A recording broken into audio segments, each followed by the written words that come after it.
Madison Saracen factory team with a time of 2:25.7. Your new national champ, Danny Hart. We're on. So here we are at Revolution Bike Park, which is a great place to come and ride your bike. But we've come here today because it's British Cycling's National Downhill Championships, and we've kind of timed this. It couldn't have been any better, really. No, it would have been a bit of a stinker if I hadn't won, wouldn't it? You'd have been crying. I'd have been passing you the tissues. So for those of you that this is actually live. Well, we're doing this. It's 10 to 7 at night. Jesus, it's tea time. It's tea time. I know. I thought there was cake around there. It's lasagna. And we're in the Madison truck. So Danny Hart has just won gold medal, national champs, second ever national champs in the senior men's category. That's right. Yeah, I don't know how many. I think I maybe only won one, like when I was just a kid. In juvenile, youth, or junior? There's a question. I won it in juvenile. It was at Bringewood. It was on a red. No, maybe I don't know. I won it at Bringewood. I won it. Were you on a Balfour? I won it once on a Balfour, yeah. I sponsored you. Well, the Royal We, Johnny Beckett, Descent World, and myself. Mm-hmm. Yeah, you were on the Balfour Descent World team. That Max's was probably swamp things. Yeah. A couple of sets of spy goggles. Troy Lee helmet. Did I supply all that? Yeah, I think so. I might have done that. Yeah. That's what I used to That say. was when I was on Balfour with Jamie from Mountain Mania, Jamie Lynn. Then, you gave me Max's tyres, spy goggles. And I probably showed you how to ride a bike down a hill. No, that was when you I can't remember. You always used to say something about. When was the last time I beat you? Beating me or. I think it was probably about 2005. You were probably about 10. Yeah. No, I wouldn't have. When did I start? I started racing downhill when I was like 2 years too young. British Cycling gave you dispensation. They did, yeah. And let you race. So I went and raced. I'm asking the questions.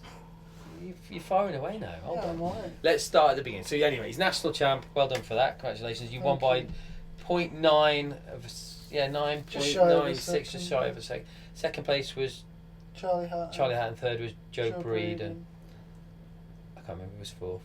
G. Afton got fifth. I don't know who was fourth. Someone who was very good. But there you go. It's been a busy day. So let's just rewind back to the beginning. So when did you start bike riding? Because I've seen a picture of you with a mullet. This is quite an embarrassing photo. We've all got one. You were probably about 3 years old. Yeah, so my dad was always racing motocross, and when I was really small, I didn't do that, but I was there every weekend. Yeah.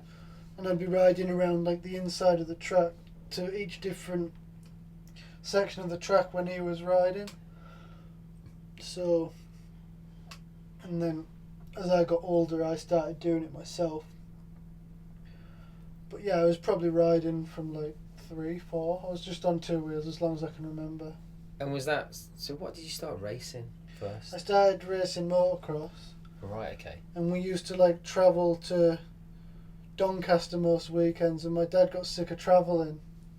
So he wanted to stop the motocross, so we stopped the motocross, and then I got a BMX. And then, you know what that's like. Yeah. Started doing BMX, travelling to Torquay, to Burnham, to all these places well down the country, and travelling was just tenfold worse. And you live in Redcar, which I'm going to say is near Newcastle. Yeah, like I'm an hour south of Newcastle, yeah. So that from to Torquay is probably like an 8-hour drive, yeah. So we were doing that in a caravan and a T5 or whatever it was then, transporter. was riding the skate. We had a skate park in Redcar, which was like quite ahead of its time. It was like we had wooden rhythm section and all this cool stuff. And back then you used to have bike night, and it was really busy. And like, I got spotted there riding, and someone said, "Oh, you should come to." It was actually Chesterfield BMX track at the time, and I started going there. Good first straight. Fast first straight. Fast Chesterfield. first straight, and then there's a set of big doubles into the the last berm. corner. Yeah. And then a nice finish. It was really, I loved that track. It was so fast, and then that was it. I just got into BMX. You'd have raced there in the mid 90s then? No, early no. 90s. I went to the World Championships in Kentucky in 2001, I think. So I'd maybe been racing 2 years before that. So I did absolutely rubbish, by the way. I just got smoked. You went to the BMX Worlds? It wasn't like going to the Worlds now, though. Anyone could go. They had to buy a jersey and everything. I went to the BMX Worlds in Brighton. Oh yeah. 96. Isn't that when Scott won? Scott Beaumont won there, yeah, in the juniors, and Dale Holmes won in the elite. Dale men. Holmes won The elite in men. 2001 when I went, actually. Did he in Kentucky? On a nerve. Yeah, he would have been. He was on GT when. Yeah. Yes, when I saw him in Brighton. So yeah, BMX World Champs. So 2001 didn't do very well. No, got more to it. So then what happened? When did mountain biking start, and how did it start? So to start with, I was doing both, and BMX was still number one. Yeah. But with downhill, you had to be 13 to race juvenile. Yes. So, but I like 10 or 11, whenever your birthday is, like, and I was into the downhill. I did quite a bit of downhill actually at Hamsterley with Oggy. He used to ride a giant, and I used to think he was so fast and so amazing at what he did. He is fast. I don't know if I can slag him off because he's pretty. Oggy's a bouncer in Leeds. Yeah, He's dangerous, isn't he? But so I was riding downhill with him before Hamsterley was like a massive. Yeah. Well, I say massive, like a sort of mecca for the northeast. he's good down the start straight. He weren't very good in the corners, was he? He wasn't, was he? No, he was, but then I was only really small, so I thought he was really, really fast. So yeah, I started going to Hamsterley, and he got me going there. Yeah. And then we were like, oh, let's try and do some racing, but I was way too young. It wasn't like BMX where they were racing from being 5 years old. Yeah. So British Cycling used to set a rule that it was 13 or above. Mm-hmm. In fact, actually, when I was Still running, is, I guess. It's yeah, juvenile. when I was running the BDS, Cade Edwards, Mm-hmm. his dad Tom Edwards, did you know that? He used to ride for MBUK with Warner and that. He was on the team. No, I didn't know that. Yeah, his dad was a top elite rider back in never met his dad. back in the day in the mid 90s, whatever Yeah. it was. Yeah, and he applied, and when I said no, British Cycling said no, and Tiny Seagrave as well. She applied. They were in France at the time, I guess. Yeah, her dad. I got a phone call or an email or whatever, asking if she could, and I was like, "Well, you can't. The rules are like." And they've tightened down on the rules a bit more, health and safety and stuff. But you got in. But back then there was no little rippers races or whatever Yeah, there, nothing. like at Forest of Dean or where. There's a big scene in Scotland, I think, for young kids racing, and there was nothing like that. Yeah, so British Cycling, like I had to do a little test at the SDA in Olethen, and I had to ride down and do what I did. And they let me in, and I could race. But this was at SDA's. Then you used to do a different track, and you used to look at the big guys doing the big track and think, "Well, that must be so hard." That was it. I remember going to Dunkeld, Yeah, and you and start the at the kids fire road. used to start at the fire road because Yeah. the top bit was a little bit tasty, wasn't it? Well, It the was bottom bit was yeah. tasty as well. Yeah, there was like big chutes and stuff, wasn't there? I tell you what else I think applied. I don't know if he did get to ride. Nibs Kellett, Ty Kellett's. Nib Kellett's Yeah, I don't know. Ty Kellett, who won the Western Beach race twice. Todd won the beach Todd. race. Ty had the big accident at the beach. That was it, yeah. Now he's filming for somebody. Is he? Yeah, he's got his own like filming company. Doing quite well, I think. There you go. So, where we at then? So, you Oggy, we can blame. Oggy got you into this. Is that his claim to fame? No, he's still not bad himself, has he? don't know. He's Still- done all right. Still getting it in there. He's alright, isn't he? He still races BMX. His lad's pretty smoky on the BMX, isn't he? Yeah, I think he's just a bit born Jordan. idle from what Oggy says to me. Needs to do some training. So there we go. So mountain biking. So where was you? So the SDA was, which is the Scottish Downhill Association, put on some really good races up in Scotland, obviously. So when did you hit the national scene? I think for that I did have to wait. Well, I got approved to race the SDAs for 1 year, and then when I came back to enter the first one the next year, they didn't allow me to do it, which I can't understand how it all happened now. But Someone pulled the rug on yeah, you. so I was 2 years too young originally, and then I don't know what happened after that, and then I'm guessing then were you going to fall off and get hurt, and then be like, oh, a young lad's being seriously injured, and which I get. I understand that. You know, if they. I think like racing BMX was a really good foundation for coming into this. Like originally when I was coming into this, everyone could see that I'd raced BMX from like my style and how I was. The Atherton's race BMX. Yeah, and I think it goes away as you get older. You learn your trade more in this, but originally it's a really good foundation for racing downhill, I think. You're still. I heard you came to Redditch BMX track with Alan Milway. Yeah, I did. About 4 years ago, and you were jumped I everything. You were pretty good. Go to Manchester. I haven't been to Manchester for a while, but I do a little bit. I don't clip in anymore though. I've lost my bottle for that, which you'll be happy about. I'll be happy that you're not clipping it. But I think they've made Manchester quite tame now, haven't they? They have tamed down. So Manchester indoor BMX track at British Cycling's HQ was pretty. But I didn't know any different. I hadn't ridden a BMX track for years. Yeah.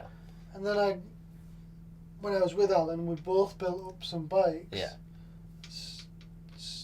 A Stay Strong dialed bike actually. And we built these bikes, and then we started going. And I hadn't been to a good BMX track in years, and I just went to Manchester. I've ridden pump tracks and stuff like that, and I thought it was awesome. Yeah. But apparently, it used to be, people used to struggle with it. It was hard. It was a hard track. It's deep, wasn't it? The transitions were really deep. Yeah. Last straight was incredibly steep And the third steep. straight as well. Yeah. Second straight was nice. Yeah. I've never done the big jumps there though. I've never got The on pro the big section. hill. No, because I go to the indoor. You have to ring and book in, and I had to do an induction and everything, like try and stop in a box without skidding. And, Yeah, I had to do. and all this stuff. And I'm like, really? This is crazy. I said I had to do that, and then actually phoned Dylan Clayton. Is he a coach there? He's a coach there. Dr. Smooth. He's one of the smoothest BMX Yeah, racers. yeah. He used to race with Pashley when I was racing BMX. That was it. Yeah. He was Flats. mega. Yeah, always flat pedals, I think. Yeah, I think so. Yeah. So there we go. So mountain That's the biking, start. and then we couldn't stop you then, could we? No, that was it. It was all in. I mean, I remember the days of your dad pushing the bike up the hill. Bless I him. knew this was going to come up. But he did. He was there pushing your bike up there. There was this little tiny kid about this big. And I've got a photo somewhere of you, Joe Smith, Josh Bryceland. They were Joe Smith and Sam Dale and a couple of those lads came in a bit later. Like originally it was just me and Josh, and then like Is Josh the same age as you? no, Josh is like a year and a half older than Yeah. me, but we raced together from day one really, and I think Joe and Sam and them lads were a little bit later than us, and I remember like looking at results from like the Pierce series and stuff like that, and they were all massive.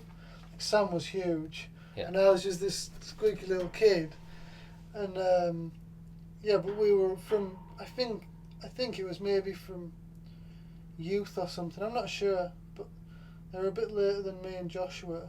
Well, obviously I was early, and Josh was early as well because he lied about his age, or his dad lied about his age. Did he? I think. Didn't he say that on your thing? No, I don't think he did. You've just dropped him, innit? No, I'm sure he won't mind. So you raced a year early? I think so. We tried to sponsor him actually.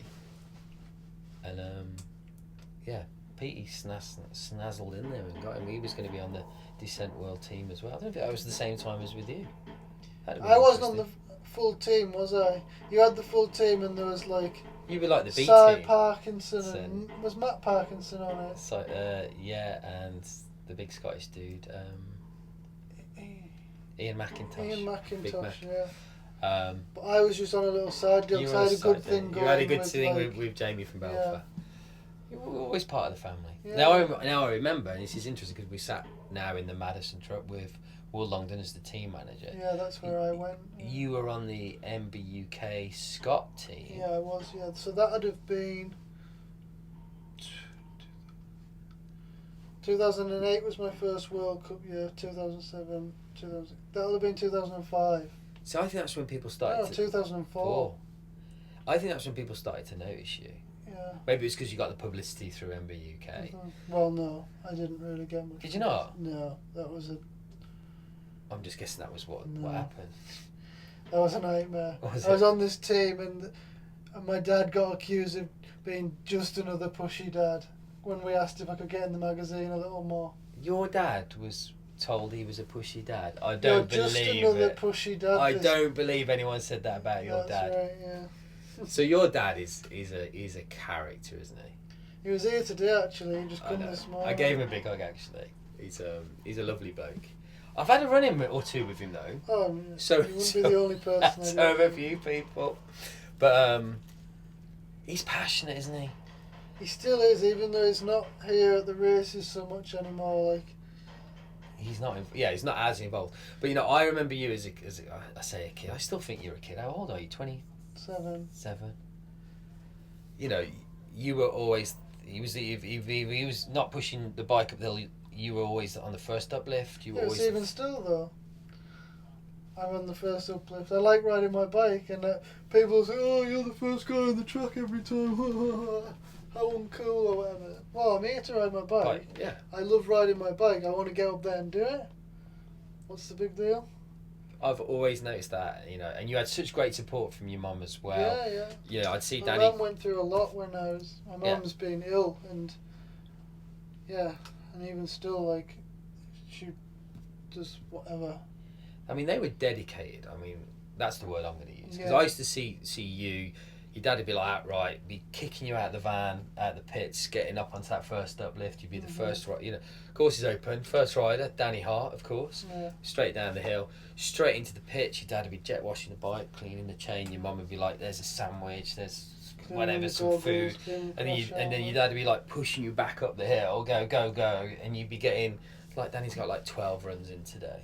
Yeah, and people used to bitch and, oh, you did this, you did that, but look where I am now, where there's a lot of kids that were really good at the talent, but their family maybe never had the dedication, and I can't thank them enough for giving me the opportunity to do it. And it's the dedication. I mean, hopefully you don't mind me saying, your mum and dad aren't millionaires, are they? No, definitely not. No. You know, I don't want to say that was visible. Do you know what I mean? I'm not saying No, they turned up like gypsies in an old. No, but we'd get home on Sunday night from Coombe Carn or Fort William, miles away from home. Yeah. You'd get home at 1, 2 in the morning. And then I'd be up for school on Monday morning. I was never allowed to have the day off after. Yeah. I'd have the Friday off. And then my dad would be up for work, and then he'd come home from work and he'd be cleaning bikes and gear and everything and getting the bike ready again for the next weekend. Yeah, because you raced a lot. Yeah, I did. I did all the SDAs, all the nationals. I think I looked on Roots and Rain the other day, and I think you'd done like, or it logged on there, you'd done like 225 races, but you've done more than that. Yeah, I don't know, maybe. So I was on about 210, and I was thinking, hold on, I haven't really raced for 10 years since having kids, but you were always flat out. And I'm going to say, you know, talking about racing, there's a lot of standout things. I remember one year, you nearly did the triple at National Champs. Yeah. So you won the downhill. I did, yeah. In 1 year. What year was that? Do you remember? It's got to be like 2004, 5-ish. Yeah, something like that. So Danny won the downhill. He won the 4-cross. Where was that? I can't remember where that was. Maybe Leamington Spa or something.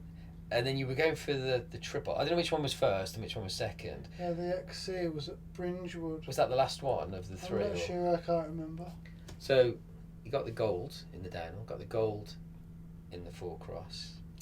Let yourself down. Oh yeah, I could have had a wager on that. I could have earned some good money. I had second in the XC. You got a second in the cross country, so that's like. No, I got so lucky though. It was up. It was at Bringewood. It was up the hill, and then back down a downhill track, maybe twice. So I just had to suffer like crazy. Yeah. And then just catch up on the downhill. But you couldn't really overtake anyone on the downhill, I guess, could you? Speak for yourself. I've done the mega avalanches. When you're in that single track, it's if Sam Hill's in front of you, Yeah, but what I meant was they weren't catching me up again. Right, okay. So, But just on the uphill bits. Yeah, I wasn't bad. Obviously, to get second. Yeah, you're obviously fit as a fiddle. Yeah. But for me, that was quite a momentous thing. That's what I'll probably always remember. Yeah. The two things I'll probably remember about you is that, because I think that was quite outstanding. Mm-hmm. The three disciplines. Okay, you got second. You let yourself down. But then the big one, and I was there, and it rained like the Malverns did. Champri 2011. No, but do you not remember? Hold on. What else have you won? I won every national on the Balfour, and when Dave Morgan put up 1,000 £1,000, and then at Cairns on the last one, when I was in to win it, yeah, he put the juveniles down before experts, like to build up all this suspense. yeah. And like I remember going around, my dad must have been going around thinking, if he doesn't give this money, I would not want to owe your dad. no one's leaving this field, and Yeah. everyone was in on it, and I won that, so I won every national, which was That's a good thing. yeah. I always had it good the second year because the first year in like youth or juvenile and junior, I would have like Josh, Sam, Yeah. Joe. Who else? Brewery? No, not Brewery and them. They would go up. But then the second year, not that it was easy, but it was a bit more slimmer. It's pickings always than- going to be. So if you're junior, if you're first year junior, you're racing against guys that are on average a year older than you, taller, bigger, stronger, whatever. So you're always going to be at an advantage the second year. Yeah. The first year to break out in that first year of whatever category it is, juvenile, youth, or junior. Yeah. If you can make it in that year one, then Yeah, you're doing doing well. really well for yourself. And I would always be like top 4, top 3. Yeah. But the second year was always a strong year. Changes when you get into masters and vets. Is that a few years? Yeah. Well, it's easy when you're like in your early 30s rather than your late 30s. Or Changes when you get into elite. is that a massive thing though, going from juniors? Were you on I was on Lapierre Lapierre, weren't you? 2008 and 9, and then I was without a ride for, well, at the end of 2009, I think I still was meant to carry on with Lapierre, but we sort of fell out, and then I was high and dry a little bit, and then Giant picked me up. Yeah. So that was my first year, 2010, as a pro. So I remember that quite well. When I was a junior, though, in the World Cup, you had to qualify in the main event. Yeah. So only like 3-4 people, 4 juniors would do would it. ever do that, yeah. And you qualified Yeah. most of the time, all the time. 100%. Every I've time. still got Maybe. full record. So I went to we were at with the Pinkbike guys. We were over at Eurobike, and that news broke about that guy who was going to sponsor the World Cup. Rocky Roads. Yeah. Rocky I'm Roads. going to put all these millions of dollars Dollars in. that he never had, apparently, and he never. Yeah, apparently he Was never. that then, was it? Yeah, he never ended up paying. Or Did he not? Because No. he did sponsor it. It was on like the number plates and stuff. yeah, Rocky Roads was it? Nice cake. Yeah, but that never. Yeah, that, Never even brought it you never that. really happened. Anyway, for whatever reason, it didn't. And I went there, and it absolutely hammered down. It was Champri, It did, yeah. as everyone's seen the videos. Rob Warner, Nigel Page commentating. Probably, I'm sure the BBC might disagree, but everyone else will say probably the best commentating ever at a race, at a downhill race. Yeah. It was proper, wasn't it? I think they were drunk though. Yeah, they were under the influence a little bit. I remember seeing Warner just walk into the booth thing with like Just crates of beer. just beers, just pints of beers like this. I think there was like quite a few people in there. Yeah, they were hammered. Like Stickman was in there, Pagey was in there, obviously he was working, Warner. I don't know if Tippy was in there maybe, I'm not sure. No, I don't think he was. I don't think he was there. They were all sauced up, weren't they? They'd had a drink. Now, I remember being there and I was down in the finish arena opposite your dad.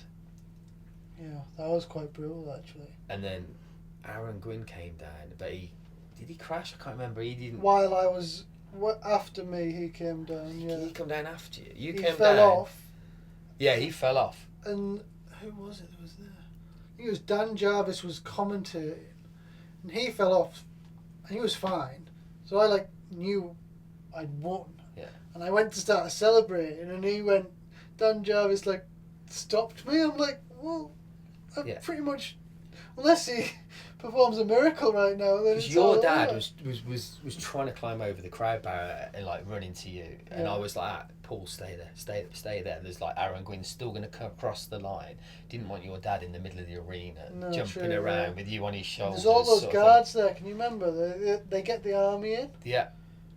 And I think my mum ended up on her back because they knocked her down, which really wasn't cool, I guess. But no. Well, I remember. I mean, that was if you remember, I interviewed you. You probably don't even remember that. I was the first to interview you. What, like a press conference? Or... No, when you were on the stage. You got onto the stage. No. And I did an interview. You were probably just, your head was spinning I remember I had doping, and I must have been drinking water. I get to doping and there's a queue. Yeah. I'm absolutely, I'm splitting. I'm like... Got your legs crossed. I nearly had to go to the toilet and have to wait again to do the doping. And I went in this camper and they had the doping in just like a camper van. And anyone that knows camper vans, you have a toilet and there's a cassette. Yeah. And all of this piss had come through the cassette and was in the... Oh, it was just disgusting. And I was thinking, this is UCI dope control, and it's the most disgusting thing I've ever seen. So I remember interviewing you, and it was a fight. You were on the stage. Behind the podium was that? No, you were on the stage, and there was a big pit of press. Right. And I was there going, Danny, what have you got to say to the kids in the UK? What did I say? I can't remember. It's on Pinkbike, but the audio's terrible because it was just horrible. I was getting punched in the face, in the back. And I kept asking questions, and people were like, I was like, leave me alone. But to me, I actually saw for the first time ever, I've seen people win World Cups, and seeing someone win a World Champs, just the craziness that evolves around you winning a World Championship. I did it in quite good style. Though. You did a good job. Was that the biggest ever margin win of a World Champs? Didn't you win by 10 seconds? I think Nico has something and Kavarik has 14. No, but that was at a World Cup. Kavarik at Fort William in... I'm not sure. I don't think so. I've never... No, I think you have. I think that was the biggest... I might be wrong. I'd have to have a look at the stats. But the biggest World Champs win, margin win. Yeah. But just seeing the whole craziness of you winning that... And the weather and... Yeah, it was just phenomenal, just the response of everyone. And I look at that and go, you know what? Winning the World Cup series overall... So Amory Priron last year won it for Cannondale. Great rider. But does that mean anything compared to winning the World Champs? What would you rather win, the World Champs this year or the World Cup overall? Well, right now the World Cup overall is going to be a challenge to win. So the World Champs, I guess. But if I had I'll say World Champs because I've won it twice. Yeah. Somebody who's never won it and has won the World Cup overall say, oh well, it's all about season and consistency and. But of course it is. But the World Champs is that's on the line. A life thing. You have rainbow stripes and it's So you're allowed, if you win the rainbow, if you win the world champs, you're allowed in that discipline that you're riding in. So you couldn't wear the the stripes on your jersey in full cross. You can only wear them in downhill in the discipline. I wore that you my want them rainbow in. jersey at slalom at Si Paton once, and I got shit for that. Did you get told? Did you get fined? No, because that's not a UCI or anything, is it? But Oh, right, okay. I mean, fans commenting, "Oh, it's UCI jersey," and his. Yeah. Piss off. So that's, for me, as I said, I saw the value of that. Well, But- that was like Well, that was your first world changed champs. my career path potentially. So what did that mean from a sponsor's point of view? So the first one I got on a sponsor's point of view, what means more, to win the world champs or to win the World Cup overall? From a sponsor's point, From your pay packet, well, your bonus, don't tell me what it is. Do you get more? Is there a bonus for winning the world I'm not champs? there will be a bonus, but I'm not exactly sure on the number for each. On your CV, what do you think's worth more? Winning the World Cup Series this year or winning the world champs? What would be more useful to go to negotiate with sponsors? What would be more, my Like worth? something, if you go into like an outside sponsor and you tell them you're world champion, which is true. Yeah. And then they don't understand, like world champion, your 1 day rainbow jersey, or your World Cup overall, and the amount of times I've explained it to people, like from motocross or from all these different sports, it's really hard to tell. I don't know. What do you reckon? I think the world champs. Because you It's get to wear such that a jersey. prolific thing in cycling. Yeah. There's not many other sports where you get a jersey and I don't think. Yeah, it's not like Lewis Hamilton wins the world champ. No. He wins the series and tennis. There's Wimbledon. There's not a world. Is there a world Grand championships in Slams. tennis? I don't know. Olympics. Well, yeah. But I don't even think that's as renowned as winning a Wimbledon or I don't know. Will we see downhill in the Olympics? I don't think so. Should we? I think like what we've got going right now is really good with the Red Bull TV, and I think it's amazing now. Like The coverage is spot on. It's awesome. People hate on it saying, "Oh, there's not enough cameras, this, that, and the other." But to be fair, I think they do an awesome job. I don't think it, like maybe from time to time it used to crash or whatever. I think they've got it all unlocked now, and It's pretty dialed. you could. I think even if you had to pay for it, people would still pay for it. I think it's really good. And it's free. So it's people free. will always moan even if it's free. But I think the Olympics would change the sport a lot. I can see what it's done to BMX, and I would rather than just keep it how it is. Yeah. It may bring more money or whatever, but I really like it how it is. So you've got the World Cup on, I say on lockdown. Hold on, what happened at Leger last week? I've got to ask you this question because it wasn't the Danny Hart that we all know. No, it wasn't. Something went wrong, and I had a really good feeling coming into that race. I had a good qualifying. I qualified 4th, wasn't too far off, and I was really up for it for the final. And I just went out the start, and I knew I had to give 100%. And I just tried too hard. I was making mistakes at the top even before the first jump. I washed the front, then missed the rut coming into one section. Then we went out of camera sight on the Red Bull feed, and there was some switchbacks, and I just messed one up and just went down and off the track, and that was it then, wasn't it? It's all over. But I tried to keep pushing, so I would have liked to have had some really good split times and what could have been maybe. And I was surprised I even got to the bottom without falling off, because I was just making such a mess of it. So even that final jump, I was like... Yeah, I'd come in and I was just too overbalanced to the wrong side.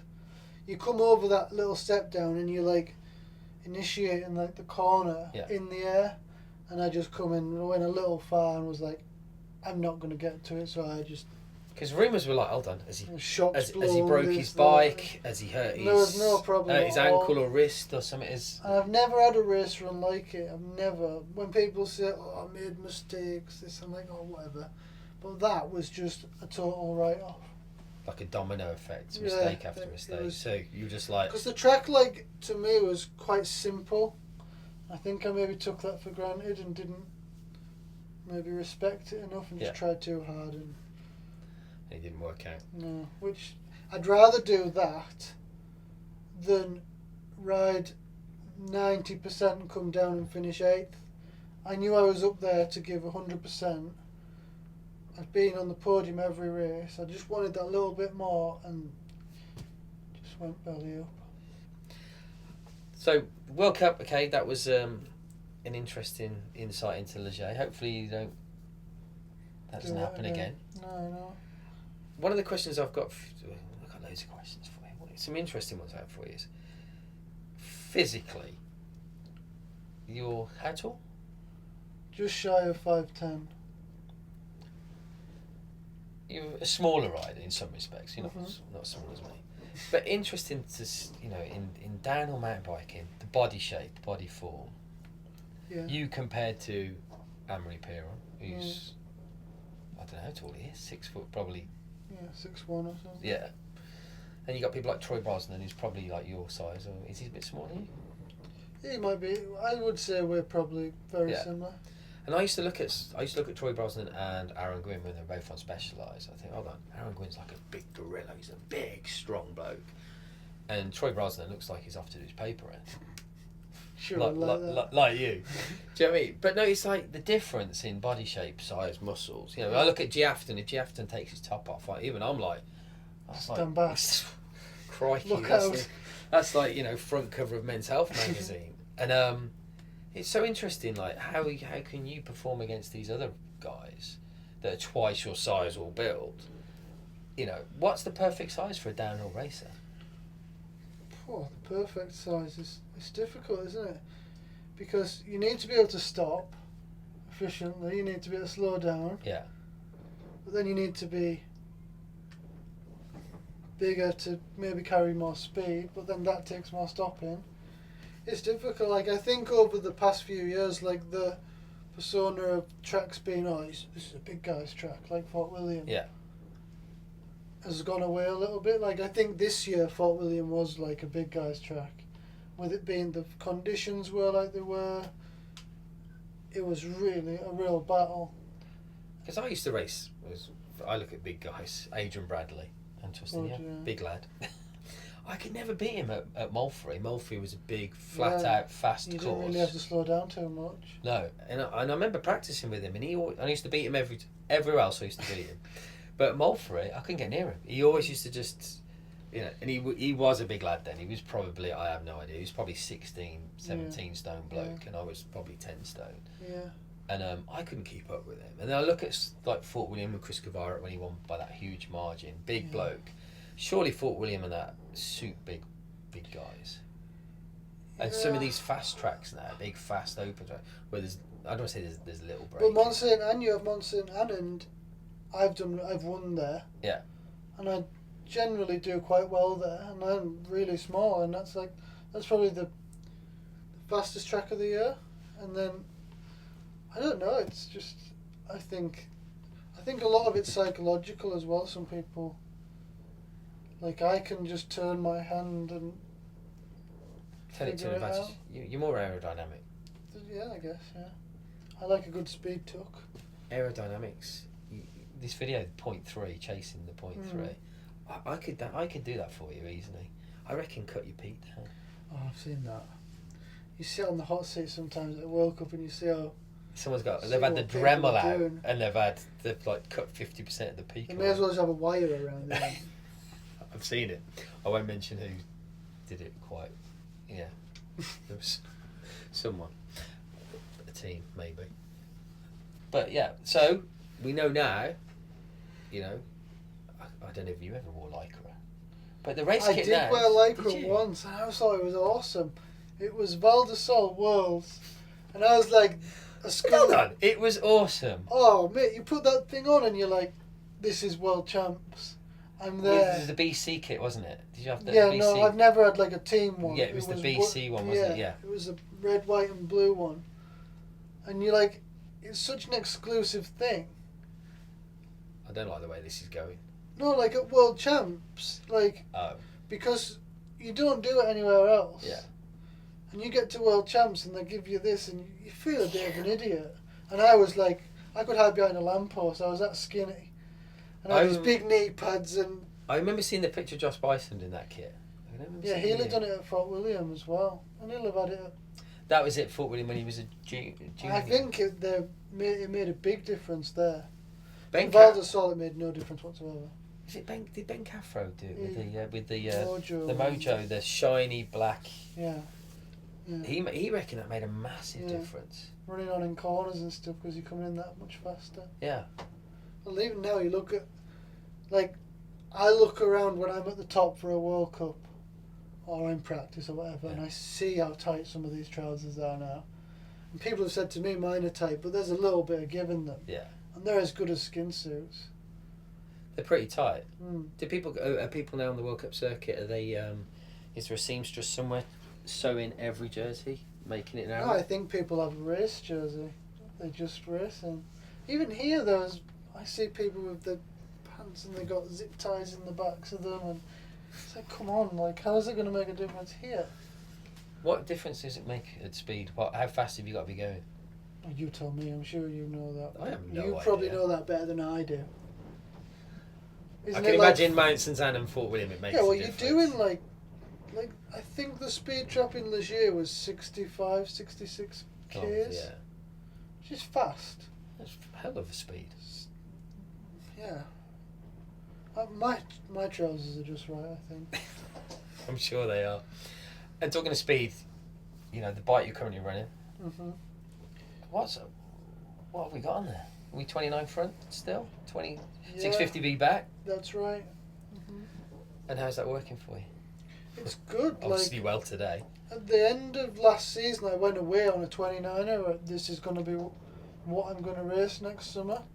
I saw you here last year. Was it the Madison Day thing? You had a 29er front and rear. Yeah, the white bike. Yeah. Yeah, and but you had the saddle pushed right forward. Yeah, was that after the season then? It was the Madison Saracen. Yeah, that was after the season. It must have been. Yeah, so I went away from Le Bresse it was, and I flew out to Whistler, like, got home from Le Bresse and flew out to Whistler, and I was like, this is it now, I need to figure this 29er out, and I had a really good time riding Whistler, didn't have any moments, I had no end of grip, I thought it was really good. And then we came home and we went pre-season, like, testing, and we knew that the rule about the same wheel size was changing, and Will Longdon, the team manager, had a linkage built to make everything add up the same. Yeah, custom link. Was it With carbon? 27? No, it's an alloy one. We're still using the same ones, so that I could run a 27.5 in the back. And we were away testing, and we were at a point where we didn't have anything else to try. And Will just wanted me to try it, and I was like, alright, no sweat, I'll try it. And I just found I could get in and out of the corners much quicker, or it felt like it. And then we timed, and I preferred it, because you still had that advantage of the big front wheel. Yeah. And that's the one that rolls over everything. And I kind of agree. It makes and I sense. am the tallest guy, and I ride off the back a lot. And I went with it. And then later on in the season, we were testing in Fort William, and I went back to the 29er front and rear. And the time difference, there wasn't really much time difference, and I really wasn't as comfortable on it.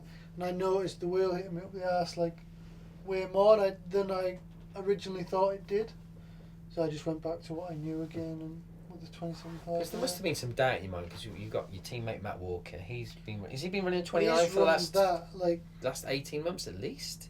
No, long. 2 years? Like when he was a junior, he rode a prototype Cairns World Champs when he won. Yeah. And he'd been on one before. I just remember that it was all painted, but he'd been on that all season. I think all his junior time. Second year. There's a question. He's beat you a couple of times at the national level events, at the national champs last year in Glencoe, Scotland. He beat you by 2 or 3 seconds, was it, something like that? Here's a question: how come he can beat you at home in the UK on a national level track, and yet I don't want to say pull his pants down. You have him clear. He podiumed in Maribor. Yeah, but I think like he comes here, and he knows he can win. Like, and he has that attitude. I'm coming here, and I'm going to win. He's got the opportunity to win. Yeah. Whereas he's still young and everything, and I don't know if he has that feeling going to a World Cup. So I sort of rise to a World Cup. Right, this is it now. Like I need. Because you can win the World Cup. He's thinking, well, He's what? I could make a nervous. podium if I'm lucky. Yeah, well, he didn't get lucky when he podiumed, but no, luck is where hard work and opportunity meet. Yeah. But yeah, I see what you're saying. It's like. But this year, like pre-season was funny. Like we trained together once a week in Sheffield with Phil Dixon, our coach. And when you say train, what, in the gym? Yeah, we're in the gym and we do a strength session, a circuit session, and then we go on a road ride through 2 days. And I'm like sat watching, like him and Simmons. Simmons comes along as well. He trains. So Matt Simmons, Cannondale rider, yeah. So him and Simmons we're all good friends, but them two like come together, and I'm like come myself. And I've been in the gym for a lot of years, so I sort of, not that I'm a big guy or anything, but like I know what I can do and stuff, and it's more new to Matt, like squatting, deadlifting and all this, but he's a big lad, isn't he? So he's strong, and you probably can outlift me, but I see what he's doing, and I was like, push harder, lift heavier. And like, if we're out on the road, we're probably like halfway in one another. Then we get to pre-season testing, and I'm timing, and he's timing, and he beats me, and I'm like, right, I need to go and need to go fast. Yeah, and then like first national this year, he smoked me again in Riola. First national last year, he smoked me at Cannondale. Yeah.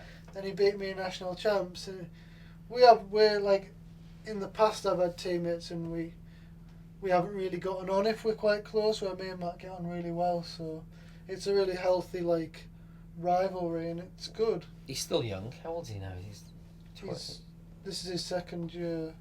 Is he 20? Senior. Yeah, like 19, 20, 18, when's the optimum, as a downhill mountain biker, what's the optimum age to perform?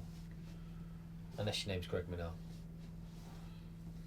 I think you come into your strongest like as a mature at early 30s, isn't it? I don't know, but right now it's young. Like, I'm the oldest guy on the podium at World Cups. Yeah, that's interesting. Yeah, it's quite scary. Is that what, I have to look down at the date of births, and I'm there, and it's like whatever. How can Danny Hart be one of the old ones? But you have been racing for years. I have, yeah. I can like, so 10 years is 2000, and I've been racing World Cups for like 11 years. Wow. And you've done alright out of it. Yeah, it's gone well. Who earns more money than you? Well, I don't know. Come on, you must know. Aaron Gwynn for a start. Yeah, well, apparently. Apparently. He's very open with what he makes. Don't you think if everyone said, like footballers said, well, I earn 200 grand a year, 300 grand a year, 100 grand a year, that would make people go... Because everyone keeps the cards close to the chest, don't they? They do, and I don't know why, because it's just how it's always been, I guess. So who earns more money than you? I don't know, I'm sure Mike's doing well. Amory will be doing well. I don't know who makes more than me. David Beckham? Yeah. He earns more money than you. Won't mind being a penny behind him. That's alright, isn't it? So you're currently living in Redcar. Yeah. Which we know is an hour south of Newcastle. Centre of the universe. Centre of the universe. Got a nice house. I do, yeah. I just moved house last season. You phoned me up the other day asking me about pump tracks. You wanted a pump track? I was like, what do I know about pump tracks? I think that was just a spur of the moment thing. Spur of the moment thing. They aren't as cheap as I thought they might be. No, they're... And I wasn't going to rip my garden up. No. There you go. And you've got a lovely young lady. I do. Sophia, my fiancée. She rides a bit, doesn't she? She's all right, isn't she? Yeah, she's good. Yeah, I would have liked to have seen how she would have done today, but she wasn't racing. Well, it depends if there are any loose dogs on the track. Oh yeah. Oh dear. Yeah, that story may come out. The lady who won the elite women. You can have this one. So no, well yeah. Apparently a dog ran onto the track, so she had a rerun and then won. There you go. But Sophia had done all right. She used to race motocross. Yeah, she did. Yeah, she raced the World Championships for a lot of years. Travelled around. There wasn't much money in it for them, and she was sick of getting hurt, so she stopped racing. And where did you guys meet? I met Sophia at Apex quite a few years ago, and we were just Apex Motocross in yeah, Worcester. Yeah. Junction 6, the M5. Near me, that is. It's all right there, isn't it? Yeah, it's good. Yeah. Good. Excellent. And she's your fiance, so you're getting married. November. Where you get married? Where am I getting married? We're getting married in Richmond in North Yorkshire, not Richmond in... Sorry. No, no. No, North Yorkshire. And you're going on a stag do. I believe so. Scotty Mears, your mechanic, is arranging that. From what I can tell, I think we're going to Tenerife. Tenerife. But No, I don't know. I have no... I said to him I earlier, haven't been confirmed. It hasn't Playa been confirmed. de las Americas, Las Cristianas. See, the problem is with these downhill mountain bike sort of World Cup riders, they've never really had a proper life. I've never had a proper holiday, a lad's holiday. You've never had a lad's holiday, have you? No. You've never been like... As close to a holiday as I've had was my sister's wedding a few years ago. And that was in the middle of the season, so it wasn't really... Yeah. So you've never gone and got absolutely hammered and... Not for like days on end sat on the beach, no. We go to Whistler every off season. Yeah, like at the end of the season, Yeah. me and Sophia, we've been to Whistler for years now, and You used to go with Scotty, but he used to try and smash himself into the floor. yeah, Scott's been a few times, and Smashed himself up. that wasn't nice. He's a strong lad, isn't he? Yeah. I've seen some pictures of him in silver speedos. Mr. Atlantis. Is that what he That was? was the Jimmy one. The gym show. Atlantis Jimmy Mr. won the Atlantis, gym yeah, show. yeah. God, that was a while ago now. Yeah. Though. He's carried it well, though, hasn't I've got that picture on my bedroom wall still. he? Yeah, on the ceiling. It's there. He's a good lad, isn't he? He's got a nice bike shop up in... It's really good, like me and him have been friends for a lot of years, like when he first started riding. Actually, he tells a story, he's told the story a few times. The first time we actually properly met, he broke both his wrists at Hamsterley. I think he'd first got clipped in, went That's your over the problem. That's your over the problem. tabletop and went straight over the handlebars, broke both his wrists. We were tiny, there was like no bridge to get over the river. Yeah. And we used to have to help one another get our bikes over the river. Is he the same age as you? No, he's a couple of years older than me. Right, okay. So there we go. So that's a pretty good roundup of Danny Hart's life in an hour or so. Mm-hmm. What's next then? Are you what's Danny Hart going to do next? Are you going to race enduro? I have done a couple of enduros just for fun. Yeah, Steve Pete beat you at one of them. Yeah, he did. Yeah, apparently. When they just guessed the times, he Don't took the start. victory. Don't you start. Yeah. But I do like. I do it, and it's like a day riding. Yeah. Just like I would do even if I wasn't racing, and I really enjoy it. It's like a nice ride around with your friends. But people are going to be really quick to say, I beat Danny Hart Yeah. on stage 2 or stage 4, even though you might have fell off or had a puncture. Yeah, well, they can have what they want. It's fine. I don't mind. I've- I do mind. I've told you this before, no one ever kicks. A dead dog. See, he remembers that. Yeah. It's true. There's been videos on YouTube, isn't there? How I beat Danny Hart in stage 2 or whatever. I might have to do one of It's those like videos. How I over beat Danny there. Hart in 2003 when he was 10 years old. Everyone loves a bit of clickbait, don't they? Do you know what I mean? They love it. They love it. So, No, like I do enjoy it, but I think the training for that, like when people retire from downhill and go and race enduro, the training must be like I hate, as it is, going for a road ride over 2 hours. Yeah.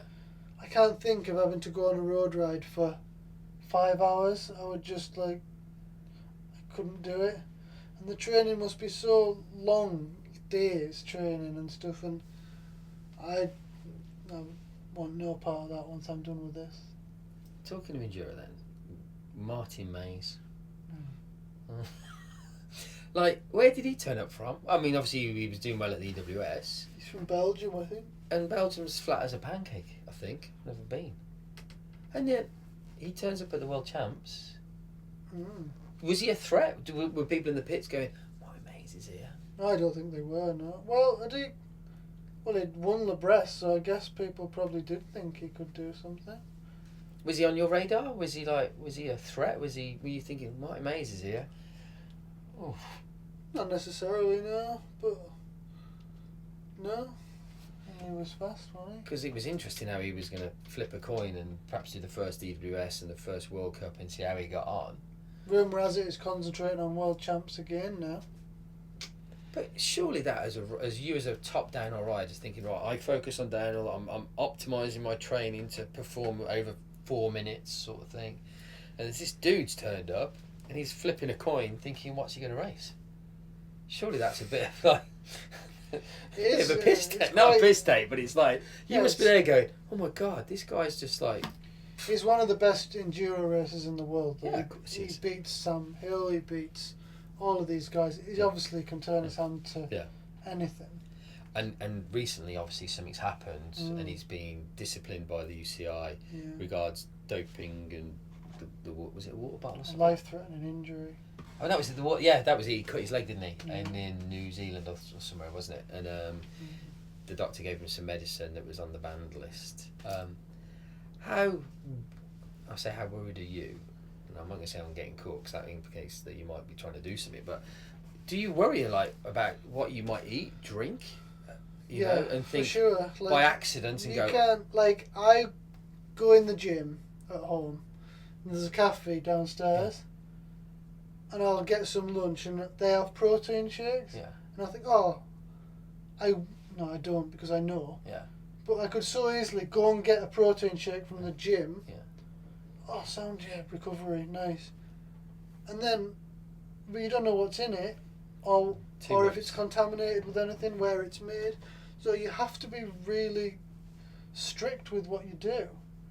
Like, I don't take anything without checking on an app on my phone, checking whether it's like Inform Sport Batch tested. Yeah. You've just got to be so careful. I remember you coming to Antostiniog. No, Nanji National, first round the other year, about 3 years ago. And you came into our cottage on the Thursday night. It was raining, as it often does in North Wales. And you came in, and Olive, Tony's wife, the Scouse couple, had made a real lovely carrot cake. Yeah. And you walked in the door and we were all eating this carrot cake. He was like, do you want one? And you were like, you looked at that cake. Not that it was full of doping stuff or anything, but you were like licking your lips going, and you wouldn't have that cake. Not saying because of doping. I don't think that was for doping. But that must be, is that because you, like, I was thinking that's a lovely bit of cake, and you were not even tempted to have a bit of that cake. No, like once you get into it, you've just got to be strict with your diet, haven't you? And I do fall off sometimes and eat whatever. Fall into KFC? I don't fall into KFC anymore, no. I only eat chicken. Yeah. I don't eat red meat anymore. Okay. My fiance is vegan, so I sort of met her Halfway-ish. I did a little bit, but so my only thing I have that's, well, two things. I eat Domino's and I have fish and chips. But fish and chips isn't actually as bad as people think. Is I it don't not? think. Maybe have a smaller portion. No. Whitby, you got to have the full. But you live in Redcastle near the coast, isn't it? Yeah, we have great fish and chips. That's probably why I like it so much. There we go. I'm sure it's better than fish and chips where you live. It might well be, for sure. But there we go. So right, Danny, I think we've covered quite a lot.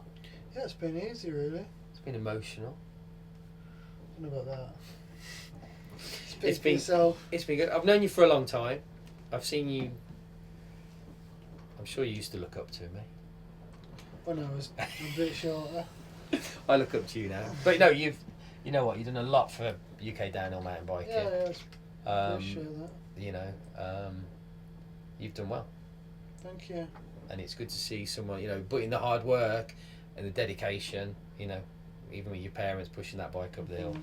Always the first rider off, usually the last rider down. Yeah. You love riding your bike, that's plain to see. Even still after all these years. Yeah. And it's been a pleasure to know you. So I just want to wish you on behalf of everyone at Pinkbike a successful season. Hopefully you can recoup some points back for the World Cup overall. Yeah, we're all quite close. So. There you go. And of course for the World Champs, the big one. See if you can get the old 3-peat on that one. That'd be nice. Bring back the rainbow jersey again. Catch Loic up. Well, you've got to get some going. Yeah. He's on 3. Has he got 3 already? Yeah. So I'm on 2, he's on 3. How old was he when he got his first one? Andorra. I'm not sure. I remember when you won at Champery, there was a few people, I won't say who, that were like, can't believe he's got world champs and look how young he is. I can probably say who it was. Don't say who it was. But there was a few people that were like, damn. Maybe just envious, whatever. But you know, you've still got a few good years ahead of you. Yeah, well, if you go to what Greg's done or whatever, then yeah, there's still a good while. You've got a good 7 or 8 years left. Hopefully. The opportunity's there. 7 years more. There you go. And then you'll be racing enduro. No, Masters Worlds. You can't turn up at the Masters Worlds. Why? Theoretically you can. But wouldn't that be right? Yeah, okay. We can let Rob Warner race. I look forward to the day that I can go racing with my friends. I don't know if it'll ever happen, and stand in the start line and not care for where I finish. You're having a laugh, aren't you? No, not in Masters, whatever. Like my friends go like Mullet and all that crew. They go to Morzine, they go to the Gien, and they're just there having a good time. I'm like, oh. Well, you can do that. You go to. I've seen you in Whistler. Yeah, I guess so. Having a good time. Yeah, I do have a good time. Yeah, I remember one of my standout moments was being with you in Whistler. I was being sick at the top of Dirt Merchants because I'd been out the night before with Giant, getting drunk. Oh, the free bar. The free bar. And then we followed you all down. Stevie Smith was there. Yeah. And like there was a train of about 30 people. I'm sure Sam Pilgrim was there as well. Everyone was there doing trains down Dirt Merchants, and you everyone was just. Your depth. No, well, yeah, I was well at it. But you know what? Seeing you doing that, just having fun, and again, you were the first. But that was in the middle of summer as well. Yeah, that's in the season. And you were first on the chairlift and nearly the last one on there as well. So we just wanted to wish you well. Keep up the good work. It's been a pleasure to know you. Hopefully, I'm going to know you for another, forever. Thank you. Good luck with next year's Malvern. It won't rain. Promise it. Be there. Yeah, you might even come. Maybe. Have to see. Fingers crossed. Anyway. Thank you. Danny Hart, British champion 2019. Thank you.